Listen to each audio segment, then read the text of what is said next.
இப்ப கொஸ்டினை பாக்குறதுக்கு முன்னாடி நீங்க ஆல்ரெடி ஃபண்டமெண்டல் ஹிஸ்டரி வந்து லேர்ன் பண்ணிருக்கீங்க அப்படின்னா நீங்க லேர்ன் பண்ண நோட் வச்சிருப்பீங்களா அதை அப்படியே வந்து ஓப்பன் பண்ணிக்கங்க. எதுக்காகனா இந்த கொஸ்டினை பார்க்கும்போது அப்படியே உங்க நோட்டையும் பாருங்க. எஸ், இதெல்லாம் நான் லேர்ன் பண்ணிக்கேன்னு சொல்லிட்டு அங்கே என்ன பண்ணுங்கன்னா அந்த டாபிக் வந்து ரிவிஷன் பண்ணுங்க. ரெண்டு அட்வான்டேஜ் போனா நம்ம கொஸ்டினை பார்த்த மாதிரி இருக்கும், அந்த டாபிக்கை ரிவிஷன் பண்ண மாதிரி இருக்கும். இந்த மாதிரி பார்க்கும்போது என்னன்னு வச்சுக்கலாம், மைண்ட்ல நல்லாவே நின்றுக்கிறோம். அதனாலதான் சொல்றேன். முதல் கொஸ்டின் என்ன சொல்றாங்க, who was the viceroy of British India when the Rowlatt Act was passed?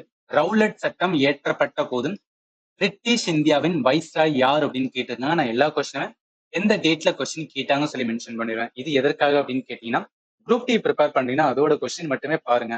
ஏன்னா இதுவே நிறைய ஷிஃப்ட்ல வந்து கண்டக்ட் பண்ணிருப்பாங்க. இதை பார்க்கும்போது உங்களுக்கு வந்து கிளாரிட்டி கிடைச்சிடும். தேவையில்லாத வந்து கொஸ்டின்லாம் பார்த்து டைம் வேஸ்ட் பண்ணாம எந்த எக்ஸாம் ப்ரிப்பேர் பண்றோமோ அதோட கொஸ்டினே மட்டுமே போதும். இப்ப பாக்குற அந்த கிளாஸ் பிடிஎஃப் எல்லாமே வந்து என்ன டெலிகிராம் சேனல் பிளஸ் வந்து ஆப்லமே வந்து ப்ரொவைட் பண்ணிடுவேன். நீங்க என்ன பண்ணிக்கலாம்னா ரிவிஷன் சீரிஸ்க்கு வந்து யூஸ் பண்ணிக்கலாம். சரி, இப்ப இந்த கேள்வியில என்ன அப்படின்னா வைஸ்ராய் வந்து கேட்டிருக்காங்களா, அது ரவுலட் ஆக்ட். ரவுலட் ஆக்டோட இயர் தெரிஞ்சா போதும், அதை வச்சு இந்த கொஸ்டின் வந்து ஆன்சர் பண்ணலாம்.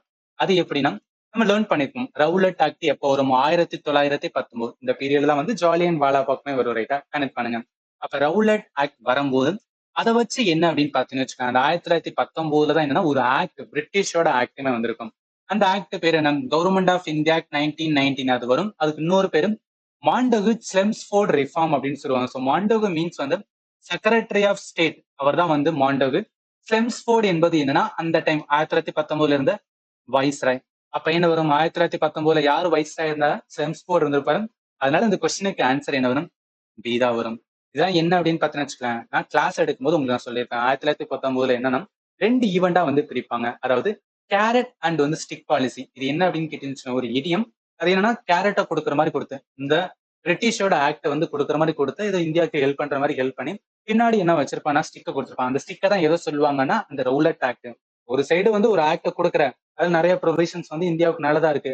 At the same time Rowlatt ஆக்ட்ல எங்களோட ஃப்ரீடம் நீ வந்து என்ன பண்ணா ரெஸ்ட்ரிக்ட் பண்ற.